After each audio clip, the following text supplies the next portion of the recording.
Nag-aantay kung ano nang next upang aking utak ay maset. O ano ba nadarama? Huwag nang paligoy-ligoy-ligoy, paligoy-ligoy pa. Pwede ba? Huwag ka nang magrama.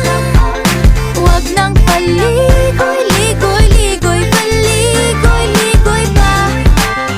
Kwento-kwento ka tungkol sa bagay-bagay. Pag-usapan naman natin tayo medyo bagay. Ngunit mabagal ka, di mo maisipin sa bagay. Kunting tiis na lang, malapit na akong magbabay. Ano ka ba naman? Ganyan-ganyan na lang. Wala ka lang alam gawin kundi magparamdam. Hindi ko na alam, ano pa dapat ang iisipin ko o dapat ba na wag na lang. Tuwing gabi ka lang nagte-text, message ka walang effect. Nag-aantay